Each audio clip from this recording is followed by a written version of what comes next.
Vous pensez que vous n'arriverez jamais à vous lancer? Bonjour, c'est Bertrand, votre coach web. Bienvenue dans ce nouvel épisode du podcast, épisode 546. J'espère que vous allez bien, que vous avez la forme, la patate, des projets, des envies de vous lancer. Et vous savez que je suis là pour vous aider. Je suis là pour vous aider à créer du contenu, à imaginer du contenu, à créer votre marque personnelle, à voir comment vous pouvez le développer, comment vous pouvez lancer ce beau projet, ce que j'avais appelé à une époque ce média intergalactique que vous pouvez créer parce que vos idées peuvent partir partout dans le monde. Je suis là pour vous aider. Et pourtant, j'ai un petit peu l'impression d'avoir échoué dans ma mission, dans mes 546 épisodes. Vous savez que moi, ma vision à moi, c'est que si vous avez une idée, si vous avez envie de vous lancer, vous pouvez le faire et je suis là pour vous aider. C'est ce que je vous répète tout le temps. Je suis là pour vous aider et j'ai envie dans mon monde à moi. Je sais que le bonheur passe en partie par la création de contenu. Alors peut-être pas le bonheur de tout le monde, mais en tout cas le bonheur de vous, entre nous et moi, franchement, on a ce même fibre-là, cette pensée, cette conviction, cette conviction de se dire, le fait de créer du contenu nous permet de nous développer, nous permet d'avoir accès à des nouvelles idées, nous permet de développer notre entreprise aussi peut-être. Mais en tout cas, on en a besoin, on peut en ressentir le besoin, ça peut être viscéral, on peut se dire, j'ai besoin de créer du contenu, j'ai besoin de faire quelque chose qui soit créatif, j'en ressens le besoin. Et pourtant, là, aujourd'hui, peut-être, vous faites partie de ces personnes qui sont bloquées, qui se disent, je n'y arriverai jamais. J'en ai souvent parlé de ce problème-là, j'ai souvent parlé du syndrome de l'imposteur, j'ai souvent parlé de beaucoup d'éléments dessus, et pourtant, oui, il y a toujours ce point de blocage. Et c'est normal que vous ayez ce point de blocage. Mais la question que je me pose, c'est comment je peux vous aider? Comment je peux vous aider? Alors, j'ai réfléchi aux choses pour arriver justement à vous aider. Mais avant, vous savez qu'on n'est pas très loin de Noël, je voudrais d'abord vous faire ma traditionnelle papillote, mon ouverture de papillote avec ma petite citation papillote, parce que si je le fais pas, je pense que certains, ça va vous manquer. Je sais, j'ai regardé un petit peu ce qui se passe. Donc, j'ai ouvert une petite papillote, je prends ma traditionnelle citation, et la citation du jour, c'est: le bonheur de nos amis est une lumière qui nous baigne doucement. Romain Rolland. Oh, bon. On va pas partir dans la philosophie aujourd'hui, etc. Voilà, c'est parti. Je sais pas pourquoi, j'ai mangé des dizaines de papillotes cette semaine. À chaque fois que j'ouvre une papillote devant la caméra, je tombe toujours sur une citation qui est plus ou moins compliquée, mais qui est souvent plus compliquée à analyser que les autres. Bon, des fois j'en ai des très simples, des fois j'en ai des plus compliquées. C'est ainsi. Ceci étant fait, maintenant, je peux repartir sur mon sujet. Le sujet, vraiment, c'est de dire que vous avez du mal parfois à avancer, vous êtes un peu bloqué, vous vous sentez un peu crispé, j'ai envie de dire, un petit peu sur cette création de contenu, parce que vous avez des idées, vous avez des envies, vous avez des sujets que vous connaissez, et vous ne savez pas comment avancer, vous n'arrivez pas à avancer, vous vous sentez bloqué. Et là, vraiment, c'est normal que ça vous crispe. Alors, c'est quoi le problème? Alors, il y a le problème, souvent, quand on creuse un petit peu, quand je pose des questions, quand je regarde un petit peu ce qui se dit, c'est quoi? C'est, je n'ose pas, j'ai peur de passer du temps pour rien, je n'en suis pas capable, pourquoi on m'écouterait moi, j'ai beaucoup d'idées, je ne sais pas laquelle choisir, j'ai peur de me lancer dans le vide, j'ai peur de ne pas avoir tout anticipé. Tous ces problèmes sont vrais. Tous ces problèmes sont vrais.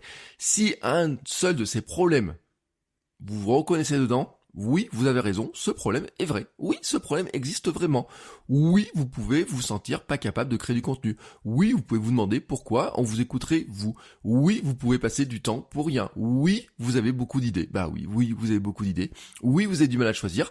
Je l'ai connu, on l'a tous connu. Nous sommes tous dans le même bateau. Nous sommes tous logés à la même enseigne, nous sommes tous des êtres humains, et entre êtres humains, on a des points communs, et ce point commun, c'est qu'on a notre cerveau qui fonctionne, et qui crée tous ces problèmes-là, qui crée toutes ces pensées que nous avons, et qui finissent par nous bloquer, qui finissent par nous enfermer dans un schéma.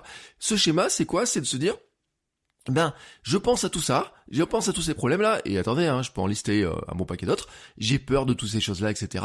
Et donc j'y pense, je rumine dessus, et finalement, je n'avance pas. Et puis vous vous rendez compte au fur et à mesure que le temps passe, que d'autres personnes font les choses, que vous n'avancez pas sur les choses comme vous voulez, vous demandez quand même si votre vie actuelle, vous n'avez pas envie d'en changer, etc. Mais vous demandez comment vous pouvez le faire, et plus le temps passe, et plus ça va devenir compliqué, parce que finalement, cette rumination interne, elle ne fait qu'augmenter, j'ai envie de dire, plus vous ruminez quelque chose, et plus vous savez, ça tourne, et votre cerveau, il a une capacité incroyable à trouver des nouvelles connexions, c'est-à-dire que c'est magique quand même, on a un cerveau qui est magique, c'est une machine humaine qui est incroyable, la machine humaine, mais quand même, il y a un truc, c'est que plus vous pensez à un problème, et plus vous allez trouver des idées sur ce problème-là, et si ce sont des idées négatives sur je n'y arriverai pas, etc., vous allez en trouver en pagaille. Alors maintenant, on va essayer d'un petit peu de changer d'état d'esprit, de changer un petit peu de point de vue, parce que vraiment, je dis, tous ces problèmes-là existent, et c'est normal. Tout le monde voudrait s'éviter un travail intense pour rien. Tout le monde voudrait réussir. Tous ceux qui ont envie de créer du contenu comme ça aujourd'hui voudraient réussir, voudraient être vus, voudraient être lus, voudraient être appréciés pour leur contenu. Personne n'a envie de passer pour un couillon auprès de certaines personnes qui pourraient juger vos contenus de mauvaise qualité ou quoi que ce soit. Cette peur-là, elle est légitime. Donc, tout le monde l'a. Tout le monde l'a. Maintenant, je vais vous dire quelque chose de fondamental dans vraiment le cœur de cet épisode, c'est que vous n'aurez jamais les réponses à ces questions. Jamais, jamais, jamais, sans avoir fait un élément essentiel. Et c'est vraiment le cœur, c'est qu'il faut vous lancer. Il faut avancer, il faut pratiquer, il faut créer, il faut recommencer parce que c'est ça qui va vous donner les réponses. C'est ça qui va vous faire avancer. C'est ça qui va vous permettre de répondre à toutes ces questions. C'est de créer quelque chose. C'est de vous lancer dans le processus créatif. C'est de devenir des artistes, c'est de devenir des créateurs, de penser comme des créatifs. Et ça, ce truc-là, ça ne se fait pas du jour au lendemain, ça se fait par la pratique, par l'entraînement. Et ce que je voudrais vous dire, c'est la vertu de l'entraînement. Quand ma fille, elle joue avec ses caplas, ils tombent, qu'est-ce qu'il se passe? Elle me dit, j'arrive pas papa. Et maintenant, elle sait un truc, je dis, recommence, réessaye, tu sais, c'est fait pour être monté, démonté, recommence. Et votre contenu, c'est quoi? C'est comme des caplas, c'est comme un gros tas de caplas, vous savez, le caplas, c'est quoi? Finalement, c'est que des petits trucs en bois, j'en ai même sur mon bureau, j'en ai une dizaine sur mon bureau. Quand mon cerveau n'arrive plus à fonctionner, je joue avec des caplas sur mon bureau. Donc ça c'est clair, vous voyez, je joue avec des caplas sur mon bureau, je fais des petites constructions, des choses comme ça. Et quand elle fait tomber un truc, je lui dis toujours la même chose, je lui dis, écoute, c'est simple, tu recommences.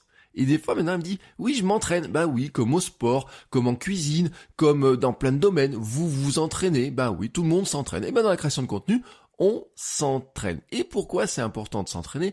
Parce que je voudrais vous donner quelques grands points comme ça pour vous justifier.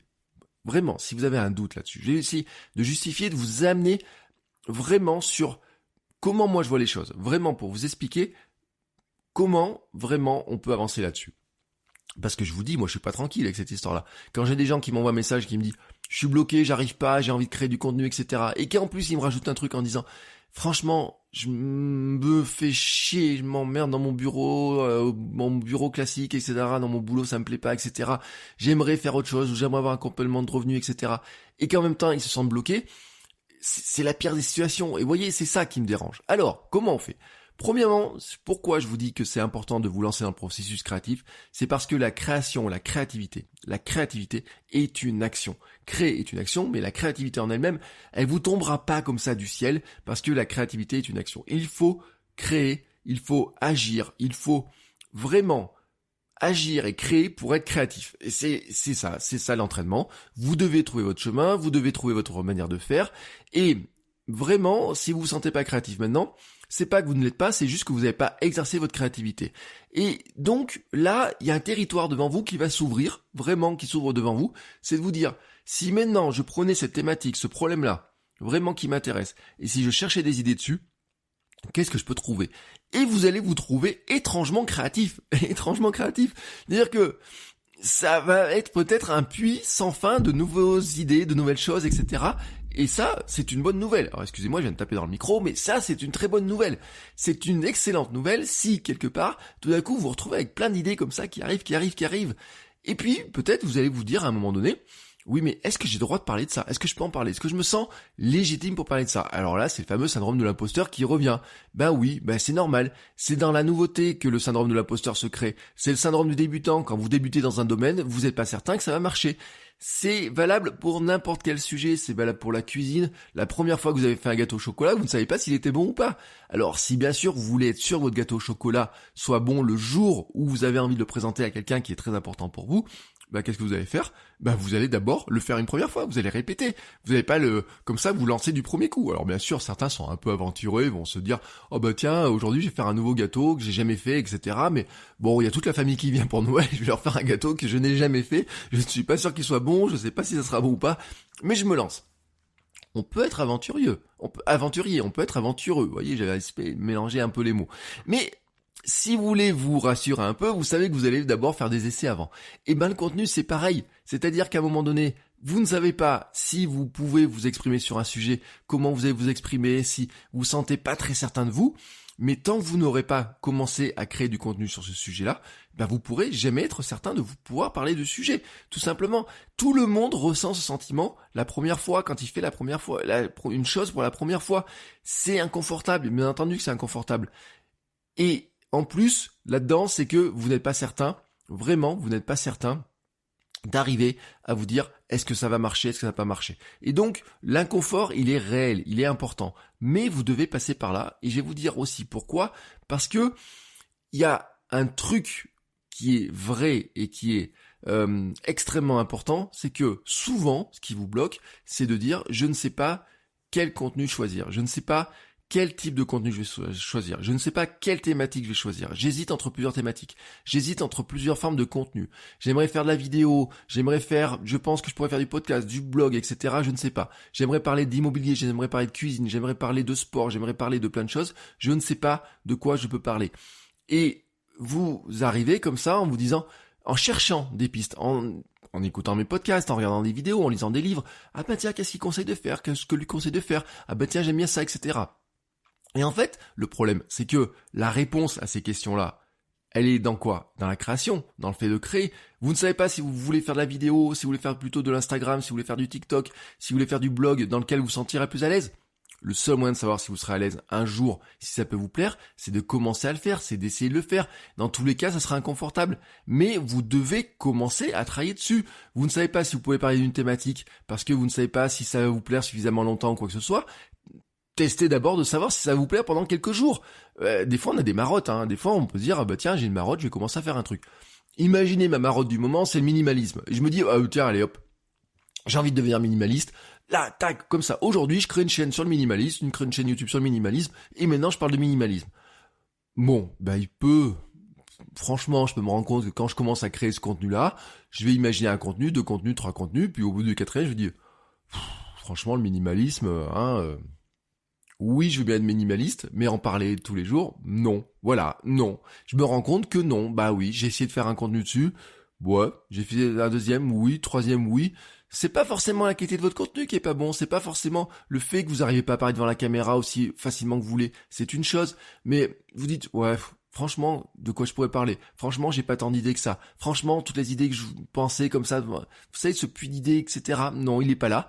Bon, c'est que c'est pas une bonne idée. C'est que c'est pas le bon moment. C'est que, voilà, c'était pas la bonne idée au bon moment pour vous ou que ce soit. Ça veut pas dire que c'est une mauvaise idée. Ça veut juste dire que elle est pas faite pour vous maintenant. Donc, qu'est-ce que vous allez faire? Vous prenez un autre sujet. C'est simple, vous dire, j'ai 5 ou 6 thématiques, je ne sais pas choisir. Et vous testez, première thématique, vous essayez de faire plusieurs contenus, vous regardez, vous n'êtes même pas obligé de les publier. Vous regardez, vous dites, ouais non, ça j'ai pas envie d'en parler, ça je me sens pas d'en parler. Vous en prenez un 2e, vous retentez votre coup, vous regardez votre truc, et puis là vous dites, ah oui là je me sens plus d'en parler, etc. Et vous publiez, vous regardez un petit peu ce qui se passe, etc. Et donc petit à petit, vous allez accepter ce processus créatif. Le processus créatif, c'est quoi? C'est chercher des idées, c'est de creuser vos idées, c'est de chercher dans votre tête les idées que vous pouvez avoir, c'est de regarder ce qui vous plaît, ce qui vous pourrait vous plaire potentiellement, de tester, de créer des choses, d'aller chercher les idées dans votre tête, d'essayer de les malaxer, d'essayer de créer des choses avec ces idées-là. Et à partir de là, publier et recommencer. Et c'est là que vous saurez si vraiment c'est quelque chose qui peut vous plaire. Donc le choix de la thématique, souvent, moi c'est ce que je dis, tu sais pas choisir entre 2 thématiques.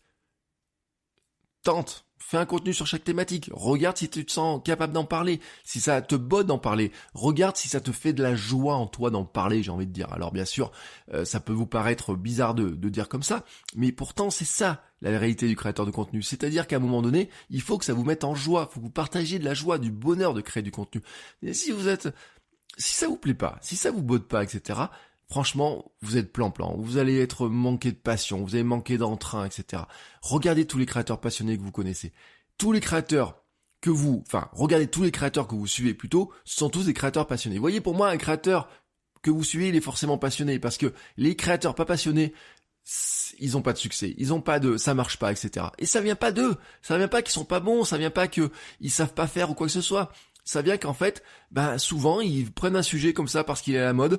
Alors aujourd'hui, je me suis rendu compte qu'il y avait quelque chose à faire pour faire de l'argent passif dans l'immobilier. Or, je veux créer du contenu sur l'immobilier. Bon, ça me plaît pas des masses, mais je vais faire ça. Je l'ai vu sur Instagram hier. Je vous dis, quelqu'un qui cherche à voir et hop. Bon, il teste. Bah oui, tiens, ça me plaît. Ah ouais, finalement, ça me plaît. Ah bah oui, ça me plaît. Alors au début, il sera peut-être un petit peu compliqué, un petit peu petite passion, puis peut-être qu'il va se rendre compte que finalement, ça va grossir, qu'il va devenir de plus en plus passionné. Peut-être que petit à petit, il va se rendre compte que quelque part, ça l'intéresse vraiment. Mais il a testé. Voilà, il a testé, c'est comme ça. Et vous devez rentrer dans ce processus de test. Ensuite, vous allez me dire, oui, mais et si ça marche pas, je fais quoi? Franchement, je vais vous dire quelque chose. Vous n'avez aucune certitude que ça va marcher. Et c'est la réalité des choses. Vous n'avez jamais aucune certitude que ça va marcher parce que le monde est ainsi fait. Vous êtes ici, là, maintenant, le temps présent. Tout ce qui compte, c'est ce que vous faites dans le temps présent. Vous êtes ici, là et maintenant. Rappelez-vous, je suis ici, là et maintenant. N'essayez pas de regarder le passé, il est fait. N'essayez pas d'anticiper le futur. De toute façon, l'homme est très mal... on ne sait pas anticiper le futur. On prend toujours des mauvaises décisions quand on essaye de trop penser au futur. La seule décision qu'on l'on prend, c'est de faire quelque chose maintenant. La décision de faire quelque chose maintenant, c'est, vous dites, aujourd'hui, j'essaye de créer un contenu. Ce week-end, je prends du temps pour créer un contenu. Là, maintenant, là, tout de suite, comme ça, vous prenez une feuille, vous mettez vos idées, vous commencez à regarder vos idées, vous dites, tiens, celle-ci, c'est une bonne idée, j'essaye de le creuser, est-ce que je suis capable de faire des choses là-dedans, etc. Et un truc d'ailleurs, je voudrais vous dire là-dessus, c'est que si vous sentez que dès le départ, vous êtes obligé d'aller chercher beaucoup de documentation, beaucoup d'informations à droite à gauche, c'est peut-être pas très bon signe. Ça, c'est un petit détail, on pourra en reparler. Mais en tout cas, c'est l'action, vraiment, c'est maintenant. Donc, vous devez décider maintenant de le faire. Vous ne pouvez pas penser à court terme sur la réussite, vous ne pouvez pas penser que ça va réussir ou que ça va être un échec, vous ne le savez pas. Ce que vous savez, c'est que en faisant quelque chose maintenant, vous augmentez vos chances que ça marche. Oui, parce que si vous décidez de ne rien faire, parce que ne rien faire est aussi une décision, finalement, vous savez que ça ne marchera pas. Ça, c'est sûr. Franchement, si vous décidez de ne rien faire, ça va pas avancer. Votre situation ne va pas avancer, vous allez même avoir tendance à reculer. Le seul moyen d'avancer et de progresser, c'est d'essayer de faire quelque chose. Vous ne savez pas si ça va marcher dans 2 mois, 3 mois, 4 mois, 5 mois, 6 mois, 1 an, 2 ans, 3 ans, mais en tout cas, vous savez que vous avez mis en place les choses pour le faire. Et mettre en place les choses, c'est quoi? C'est de faire confiance au processus de création. Vraiment, c'est de vous dire que vous allez créer des choses, vous allez essayer, vous allez tenter votre chance, et vraiment, si vous avez de la chance, c'est le cas de le dire, le résultat sera à la hauteur de vos espoirs, et peut-être que le résultat ne serait pas à la hauteur de vos espoirs, peut-être que vous aurez un autre résultat, peut-être que vous aurez un résultat totalement différent de ce que lui vous attendez, peut-être ça va vous ouvrir d'autres portes, peut-être que ça vous permet d'apprendre des choses pour faire autre chose, peut-être que vous allez arrêter ce projet-là et faire un autre projet. Je sais pas, mais en fait, le résultat, c'est un pari, c'est toujours un pari. Il peut être bon ou mauvais, mais vous ne pouvez pas l'anticiper. C'est pas la décision en elle-même d'ailleurs, elle sera toujours bonne, la décision que vous prenez. Si vous décidez de créer du contenu aujourd'hui, ça sera une bonne décision. Que ça marche ou ça marche pas, ça sera une bonne décision. Après, il sera temps de faire le bilan, de vous dire, finalement, ce projet-là n'a pas marché, mais ça m'a appris à faire telle ou telle chose. Je vais faire sur un deuxième projet, je vais faire sur une deuxième idée. Voilà, c'est ça. Vous pouvez décider de vous lancer maintenant. Décider en fonction de qui vous êtes, de ce que vous avez là maintenant et d'agir. Surtout, d'agir. Parce que ce qui est important, c'est de commencer maintenant. C'est le troisième point que je voulais vous donner. C'est que il faudrait avoir une approche minimaliste de votre création.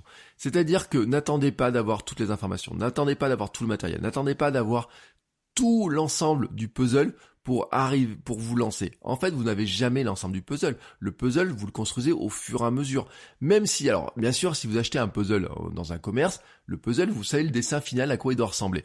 Mais, dans la réalité, c'est que votre contenu, c'est un puzzle dont vous ne connaissez pas le résultat final. Vous ne savez pas à quoi ça va ressembler. Vous ne savez pas, vous allez le malaxer. Vous allez prendre les idées, vous allez les malaxer. C'est comme les histoires des caplas. Si vous prenez des caplas, quand vous avez trois petits caplas devant les yeux, vous pouvez les mettre les uns sur les autres en vertical, en horizontal, faire des croix, faire des choses comme ça. Vous pouvez commencer à les empiler, vous ne savez pas forcément le résultat que vous allez obtenir à la fin. Vous pouvez vous dire, j'aimerais faire quelque chose qui ressemble à une voiture, ou la tour Eiffel, mais en les empilant de telle manière, je me rends compte que ça fait une autre forme. C'est pas si mal que ça finalement cette forme que ça fait. Tiens, si je les mettais comme ça, qu'est-ce que ça fait? Tiens, c'est pas si mal que ça. Et votre contenu c'est pareil. Ce sont des petites briques. Si vous avez joué autant que moi au Lego ou au mécano, c'est quoi le Lego mécano? C'est j'assemble des choses, tu fais un truc, tiens, si je faisais ça, tiens, ça pourrait faire ça, tiens, si je faisais ça, etc. Bien entendu que vous avez des modèles de Lego, bien entendu que vous avez des modèles de mécano que vous pouvez reproduire. Bien entendu, quand vous achetez des caplas dans la boîte où il y a 200 caplas, il y a un petit mode d'emploi qui vous montre des formes que vous pouvez faire avec des caplas. Mais c'est pas grave si vous faites une autre forme, c'est pas grave si vous le faites différemment. En fait, vous n'avez pas besoin de passer des heures à essayer de faire exactement la forme qui est dans qui est dedans pour que ce soit réussi à votre sens. Vous pouvez faire quelque chose d'une autre forme, un autre truc, quelque chose qui ressemble. Ma fille elle me dit, fais-moi des lits pour mes bébés avec tes caplas. Il y a aucun magazine qui me montre comment faire un lit pour bébé avec des caplas. Et pourtant, on lui fait des lits avec des bébés, des lits en caplas pour ses bébés. Elle est super contente. Mais je veux dire quelque chose, c'est que à la base, le matériel il est le même. C'est quoi? C'est j'assemble un caplas sur un autre caplas. Votre chaîne YouTube, vous allez assembler une vidéo sur notre vidéo. Votre podcast, vous allez assembler un podcast, un épisode. Au départ, vous avez une idée de là où vous voulez aller, et puis petit à petit, ça va bouger, parce que vos idées vont arriver, parce que vous allez avoir des retours, parce que vous allez vous rendre compte que, alors ça, j'ai parlé de ça, mais il faudrait que je creuse un petit peu. C'est ça la réalité des choses. C'est-à-dire qu'en fait, vous devez commencer, et vous devez avancer petit à petit, et c'est un processus. Et je le redis d'ailleurs, n'attendez pas d'être prêt, soyez là, partez dès maintenant. Si vous passez trop de temps à chercher des idées à droite à gauche, si vous faites beaucoup de temps en documentation parce que vous avez peur, cette peur-là de dire je ne vais pas en dire assez ou quoi que ce soit. Si vous en dites trop, les gens vous les saoulez. Donc c'est pas la peine d'en dire trop. Ce qu'il faut vous dire vraiment, c'est quel est, sur ce point précis, je reprends l'immobilier. Je veux parler d'immobilier, je veux parler d'avoir un revenu passif par l'immobilier. Quel est le point précis que je veux dire dans ce contenu-là? Un seul point précis. Vous l'avez dans la tête. Écrivez-le, marquez-le. Commencez à structurer un peu les idées. Je vous ai donné des plans dans des anciens épisodes. Si vous allez sur ma chaîne YouTube, il y a des plans. Si vous vous abonnez à mes mails, j'envoie des plans, etc. Il y a des plans, il y a des structures, il y a des manières de réfléchir, il y a des manières de penser. Mais le point de départ, c'est un problème. Quel est-il? Je l'ai rencontré. Comment j'ai fait pour le résoudre? Creusez ce truc-là. À partir de là, vous avez déjà vos idées. Et là, le processus, vous le démarrez et faites confiance dans ce processus de création. Faites vraiment confiance dans ce processus. Ce processus, c'est quoi? C'est de vous dire, je vais prendre une idée, je vais travailler dessus avec générosité, avec ma sincérité à moi. En fait, je vais apporter ma contribution au monde. Je vais le faire avec mon cœur, mon âme, mon expérience. Vous pouvez vous sentir un imposteur. Vous pouvez dire, oui, mais il y a plein de gens qui sont beaucoup plus doués que moi, doués. Il n'y a pas de gens doués, bien sûr. On pourrait dire, il y a des gens qui sont plus doués que moi. Mais le talent, c'est rien sans travail. Je le répète encore une fois, je l'ai tellement dit ce truc-là. C'est-à-dire qu'en fait, vous vous dites, je suis un débutant dans le domaine, je n'ai jamais fait ça. Oui, je ne sais pas tout. C'est pas grave, parce qu'en fait, 90% des gens ou 99% des gens, ils sont dans la même situation que moi. 99% des gens sont dans la même situation que moi. Si je prends par exemple la course à pied dans mon cas, quand moi je me lance dans le marathon, je suis pas le premier marathonien. Je suis pas le premier coureur. Je suis pas le premier coureur qui a perdu 25 kilos pour se lancer dans le marathon ou quoi que ce soit. Mais en fait, c'est la première fois que je le fais. Donc oui, je me sens un imposteur de pouvoir parler de course à pied, de dire moi qui cours lentement, etc. Est-ce que je peux parler de course à pied? Moi qui cours depuis seulement quelques mois, est-ce que je peux faire un podcast sur la course à pied? Bien sûr que je suis un imposteur. Hein, bien sûr, dans ce cas-là. Et d'ailleurs, il y a un mec un jour qui est venu qui m'a mis un commentaire et qui m'a dit ah mais ouais, toi tu t'apportes rien comme contenu, etc. Franchement, il y a des gens qui sont beaucoup plus qualifiés que toi pour parler de ça. Ben oui, je suis un imposteur. Ben, bien entendu que je suis un imposteur. Et vive les imposteurs. C'est-à-dire qu'en fait, le truc, c'est que bien sûr cette personne-là, elle attendait, elle se disait ah bah ouais, mais je vais suivre des trucs des entraîneurs, des choses comme ça. Mais c'est pas ça. Je suis pas un entraîneur moi. Moi je partage avec sincérité mon parcours, je montre comment moi j'avance. Et vous savez quoi? Il y a plein de gens qui se reconnaissent dans cette démarche-là. Il y a plein de gens que ça permet de faire avancer. Il y a plein de gens qui disent ah tiens, ça me décomplexe. Ah bah tiens, je suis pas le seul. Ah bah tiens, je me sentais un petit peu complexé par tous les exploits des autres, etc. Et là, il y a un monsieur tout le monde qui débarque et qui dit bah voilà, moi je vais me lancer dans le marathon, je vais faire ça, j'ai mal à ça, j'ai pas fait ça, je me suis mal entraîné, aujourd'hui j'ai pas envie de m'entraîner, etc. Waouh, votre audience d'un coup quand elle entend ça, elle se sent aussi un petit peu regardie, vous voyez, et puis quand elle voit que vous réussissez, elle dit ah bah tiens, il l'a fait, donc oui, c'est possible. Et bah c'est super intéressant ce truc-là, mais ça marche. Parce que vous partagez quoi? Votre cœur, votre âme, vous partagez, vous documentez finalement ce que vous faites au fur et à mesure. Donc oui, vous êtes un imposteur, mais un imposteur généreux. Bah oui, vous êtes un imposteur généreux et qui cherche donc à aider. Et en fait, c'est vraiment ce truc-là qui est important, c'est que vous dites, je ne suis pas certain de de quoi je vais parler, je ne suis pas certain que ça va réussir, bah oui, c'est un pari, mais je le fais avec ma sincérité, ma générosité, je vais créer comme ça, et c'est ce qui vous conduit de passer de l'étiquette théorique que vous avez envie de vous coller dessus à la réalité des choses, c'est-à-dire le verbe de faire les choses. Parce que finalement, l'étiquette théorique, elle ne sert à rien, mais vraiment à rien, quoi. Vous pouvez prendre un papier, n'importe lequel, dessus vous pouvez marquer que vous êtes podcasteur. Vous voyez, je peux le faire en même temps, là je regarde un papier, je fais podcasteur, je pourrais me coller un post-it sur le front et dire, hop, tac, tac, je suis podcasteur. Bon, si je fais ça, comme ça, tranquillement dans mon salon, et qu'il n'y a pas de micro, quoi que ce soit, je peux toujours mettre l'étiquette, je suis podcasteur, voilà. Mais un podcasteur, c'est quoi? C'est quelqu'un qui podcaste. On va faire un verbe. Je podcast, tu podcastes, nous podcastons, vous podcastez, il podcast. On peut le faire, je suis un podcasteur, donc je podcast. Donc au lieu de dire je suis un podcasteur, je vais dire je podcast. Vous faites quoi dans la vie? Je podcast. C'est tout simple. Plutôt de dire vous faites quoi dans la vie? Tu fais quoi le soir quand tu rentres chez toi? Ou de dire je suis un auteur. Ah, t'es un auteur, t'écris des livres? Non, je suis un auteur, j'écris un blog. Ah, bah non, vous dites j'écris. Que vous écrivez pour un blog, vous écrivez pour un bouquin, vous écrivez pour les deux, c'est pas grave. Vous êtes dans l'action d'écrire. Si au lieu de dire je veux être un youtubeur, c'est quoi un youtubeur? C'est quelqu'un qui fait de la vidéo. Mais finalement, une fois que vous faites de la vidéo pour YouTube, vous pourriez la faire pour d'autres supports, pour de l'Instagram, pour de l'IGTV, pourquoi pas pour plus tard dans du cinéma ou je sais pas quoi. Regardez le parcours d'un mec comme Cyprien. Cyprien, il commence sur Dailymotion à faire de la vidéo, il a des films qui se retrouvent au cinéma. Pourtant, son boulot de départ, c'est juste de faire de la vidéo, c'est même de créer, c'est même de trouver des idées. Il peut dire, tu fais quoi dans la vie? Je crée. Il crée des BD, il crée des trucs, etc.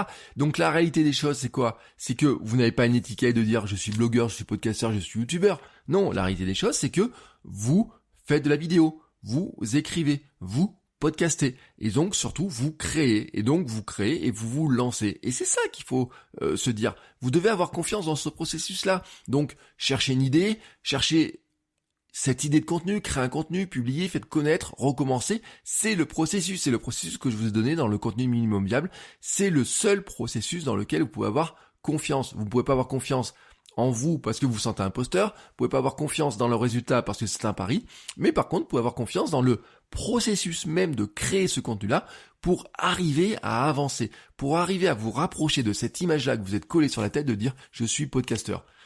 Le podcasteur, il podcast. Et pour arriver à devenir un podcasteur, vous devez d'abord podcaster. Et le truc, c'est vraiment de vous concentrer sur le verbe. Et pour cela, ensuite, oui, vous devez prendre des habitudes. Vous devez avoir des routines. Vous devez avoir des logiques de création. De vous dire, oui, je réserve du temps dans mon agenda pour travailler sur mon truc. Oui, je prends 1 heure le soir pour travailler là-dessus. Oui, je vais peut-être lire un livre qui va m'aider à avancer là-dessus parce que au bout d'un moment, je me sens qu'il manque des petites compétences. Oui, je vais faire des expérimentations. Oui, je vais faire des tests. Oui, je vais tenir un journal. Oui, tous les matins, je vais écrire 10 ou 15 minutes sur mon sujet. Oui, je vais peut-être investir dans un petit peu de matériel parce que je me rends compte qu'au bout d'un moment, il me faudra un peu plus d'éclairage. Oui, tout ça, bien sûr, ça va arriver au fur et à mesure. Mais le point de départ de votre truc, c'est que vous êtes lancé, que vous avez commencé à créer du contenu, chercher des idées, créer du contenu, publier, recommencer, faire connaître, lancer la démarche. Peut-être qu'au bout d'un moment, vous allez vous rendre compte que finalement, ça vous botte plus. Vous arrêtez et puis vous partez sur autre chose. Mais tout ce que vous avez appris pour créer vos premiers contenus vous servira pour créer le deuxième et créer le troisième. Et puis ainsi de suite. Et puis regardez un petit peu les projets qu'il y a autour. Combien de personnes vont vous dire un truc? Oui, j'ai réussi, mais avant j'ai lancé ça, je me suis planté. J'ai lancé ça, je me suis planté. J'ai lancé ça, je me suis planté. C'est la réalité des choses. Moi, j'ai eu une époque, on a compté à peu près avec ma femme, on avait 8 ou 9 blogs. 8 ou 9 blogs, si vous regardez un petit peu la terre telle qu'ils sont, il y a que archive.org qui s'en rappelle parce qu'ils ont été tous ou presque supprimés. Il en reste presque aucun. Et pourtant, si, il me reste mon bertrandsoulier.com, qui était mon ancien blog de mec, bertrandsoulier.com, dessus, il y a des centaines de visiteurs qui viennent, et vraiment pas sur un truc que j'avais prévu. Ils viennent pour ma recette de cuisine, ils viennent pour une idée, ils viennent pour un contenu comme ça. Mais c'est quoi une recette de cuisine? Un billet de blog sur une recette de cuisine. Un billet de blog avec une recette de cuisine, c'est quoi? C'est un cas plat, en fait, c'est juste un cas plat. Dans mon blog, j'ai peut-être 800 ou 900 cas plats. Ce sont à chaque fois des portes d'entrée, des gens qui peuvent rentrer par-dessus. L'avantage de mon blog, c'est que je peux parler un petit peu de ce que je veux parce qu'il est à mon nom. Il n'est pas dans une chaîne comme ça, qui est sur un sujet particulier, etc. C'est un choix que j'ai fait, mais en fait, c'est peut-être pas le meilleur choix. Mais Pour le savoir, il faut tester, il faut faire des essais, il faut regarder un petit peu ce qui se passe, il faut regarder un petit peu comment les gens réagissent. Bien sûr qu'il y ait des endroits comme YouTube, il vaut mieux avoir une chaîne qui soit sur une thématique plutôt d'avoir une chaîne très généraliste. Sinon ça marche pas. C'est valable aussi sur Instagram, ça serait valable aussi sur le blog. Mais ce que je veux dire par là, dans cette idée-là, c'est que si vous n'êtes pas lancé dans le processus de création, de construire un premier contenu, d'en créer un deuxième, d'en construire un troisième, de faire connaître, de regarder comment ça va se passer, de regarder si ça vous botte, de regarder quelle passion ça génère en vous, de regarder si ça vous procure de la joie, vous ne le saurez jamais. Vous n'aurez jamais de réponse à ces questions-là. Et donc, vous resterez toujours bloqué. Et moi, franchement, ça m'énerve. Et voilà, ça m'énerve, donc il fallait que je vous le dise. Et ce qui m'énerve, c'est pas que vous ne bougiez pas, c'est que j'arrive pas à vous faire bouger. Donc, là, vraiment, on va se dire un truc. Là, maintenant, pour terminer cet épisode, je vais vous rappeler quelque chose qui est important, c'est que votre identité se construit en travaillant sur votre projet. Arrêtez de chercher l'idée incroyable. Prenez les idées que vous avez là et maintenant, travaillez dessus, créez, publiez, mettez en place un processus pour le faire durablement, acceptez l'incertitude et retenez cette phrase. Dis-toi d'abord ce que tu veux être, puis fais ce qu'il faut pour le devenir. Ce n'est pas de moi, c'est d'Épictète et vous savez où je l'ai trouvé ? Dans une papillote. Eh ben oui, c'est comme ça. Si maintenant vous avez envie d'avancer et d'aller un peu plus loin pour avancer, que vous avez besoin d'un petit peu plus d'aide, je vous en parle quasiment tous les jours dans mes mails. Vous faites votrecoachaway.com/email et on se retrouve directement dedans. Et de là-dedans, je vous donne des conseils pour avancer, pour travailler votre état d'esprit, pour avoir des outils, pour arriver à progresser. Parce que oui, l'année qui arrive là, 2021, on va tous créer du contenu. Oui, même toi là qui a écouté cet épisode jusqu'au bout et qui te dit je n'arriverai jamais, je me sens bloqué, etc. Oui, je te promets, en 2021, tu vas créer du contenu et je vais t'aider à le faire. Sur ce, je vous souhaite à tous une très très belle journée et on se retrouve la semaine prochaine pour un nouvel épisode. Ciao ciao les créateurs!